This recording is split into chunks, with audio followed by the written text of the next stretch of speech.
this hash is that it's so short.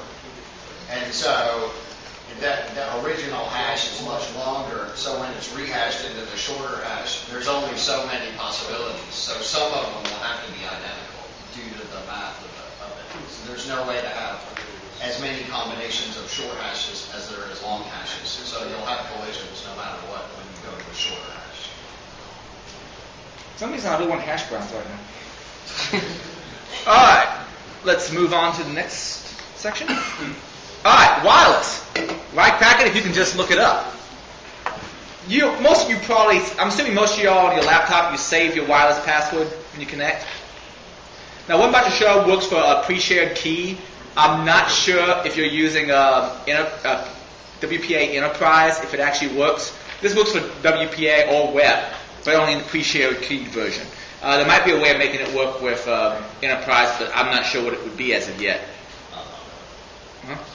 Because those are radius. Okay. It gets a different key from the radius server every time you authenticate. Okay. So it's not basically stored locally, like the PSK is.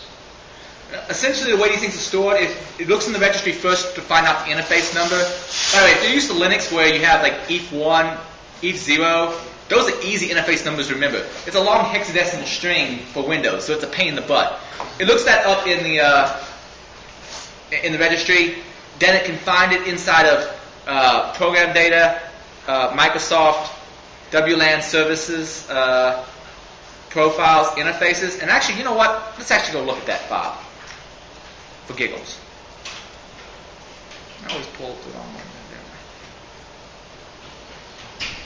All right, let's see.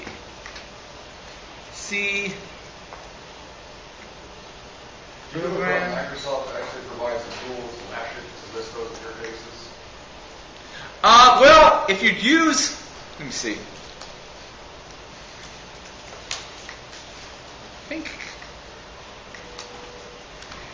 if I remember right, I thought they listed them.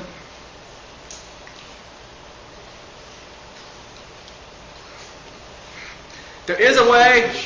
I don't recall this. I noticed, like, I think a command line option off of EtherCap to be able to show them. And there is another way of doing it. I just don't remember what it is off the top of my head. But yeah, there is a way. But I don't remember what it is off the top of my head. Sorry. I failed you. Let me see. Tools, folder options, view. Don't hide protected operating system files. I want to see everything. Show me it all.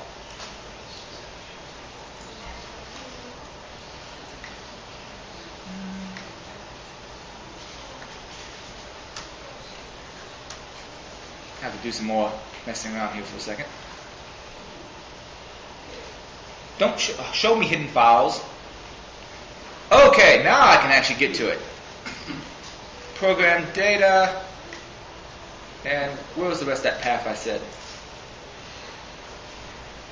Program data, Microsoft, WLAN services.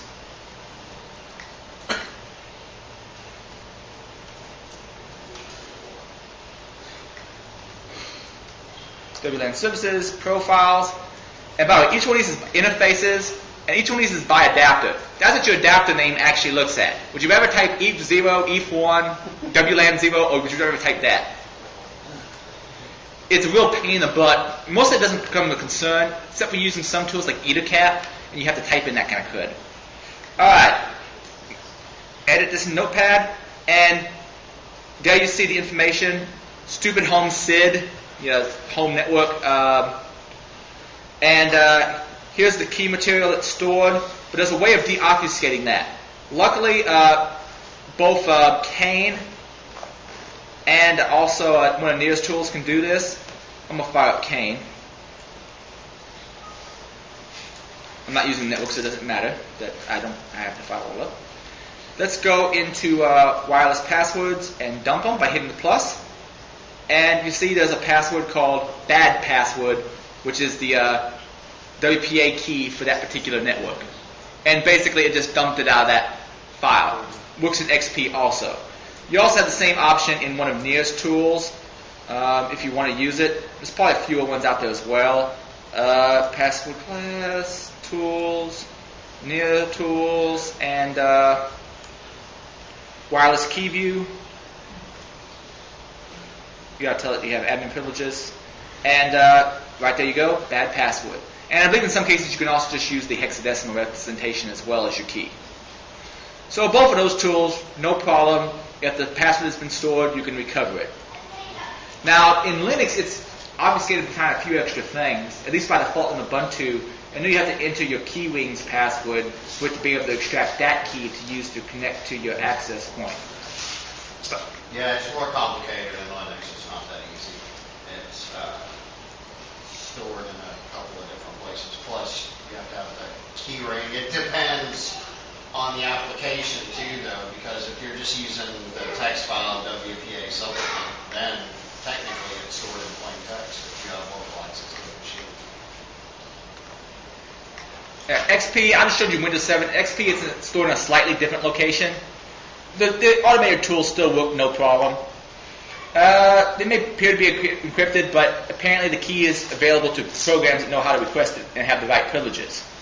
And I pretty much always showed you a demo of using a Cain and WirelessKeyView both to grab that information. Okay. Another thing I want to show off is, let's show sniffing passwords off the wire. There's a bunch of applications out there that or common protocols that were invented back in the day when everybody didn't have sniffers, and they just go ahead and send the password plain text across the line, or they do something to obfuscate it. They do something silly to obfuscate it that's easily reversible. So if you use a tool like Wireshark, Cain, EtherCap, Network Miner, or a lot of other different tools that are on the Backtrack Linux CD. Not all those on the Backtrack Linux CD. Actually, all of them but Cain are. Or Network Miner is not either. Network Miner and Cain are Windows only. EtherCap and Wireshark are cross-platform. Also, you have a bunch of other tools on Backtrack that can do much the same thing, like dsniff and so forth.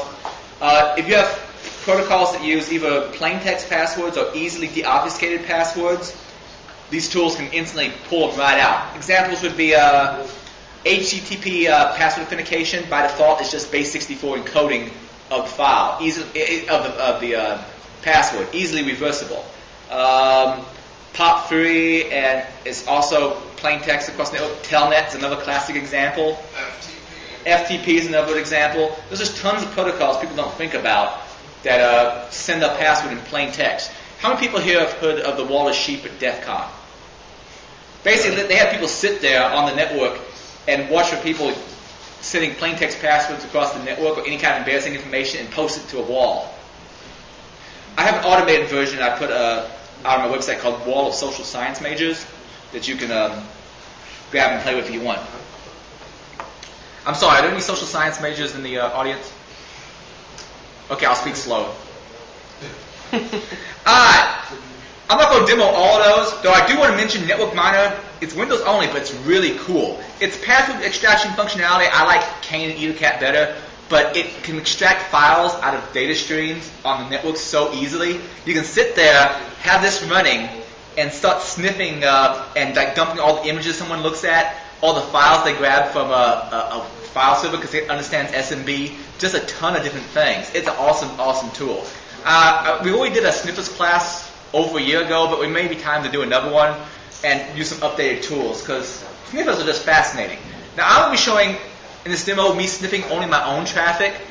However, it doesn't have to be that way. You can do something called ARP poisoning, which is out of the subject for this our scope for this class, but you can do something like ARP poisoning to actually get everything routed through you so you can sniff any old thing you want within limitations. Also, if you control one of the routers, there's some things you can do to get the traffic and sniff it.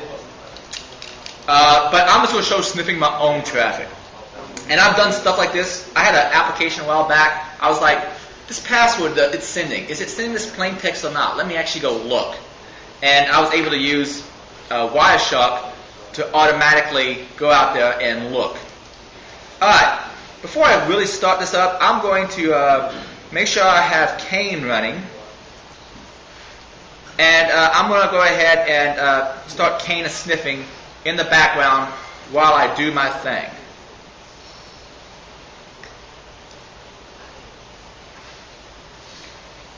To start up Cain is sniffing. No big deal there. I just have to go to configure.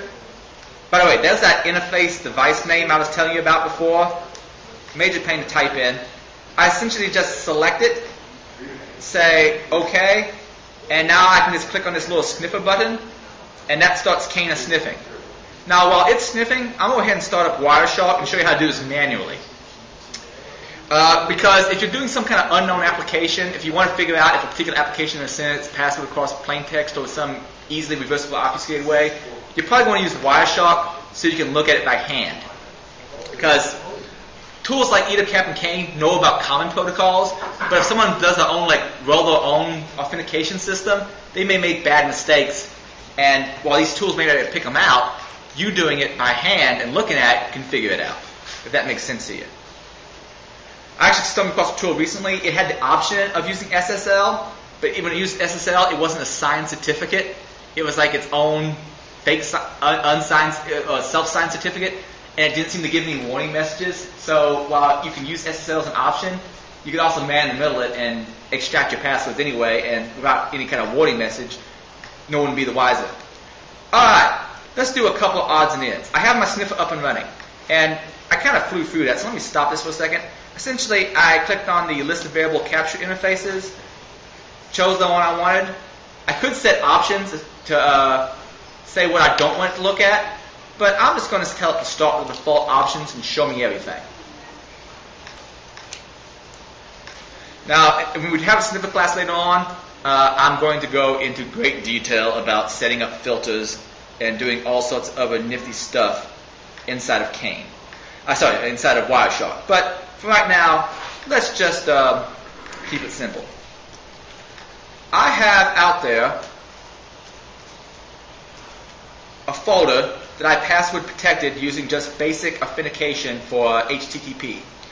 And if I remember where I put it, I think I may have put it there, or maybe I didn't. Alright, right there I have a login prompt. I happen to know the password, so I'm going to use it. User and bad pass happens to be the password. Well, at least I thought it was.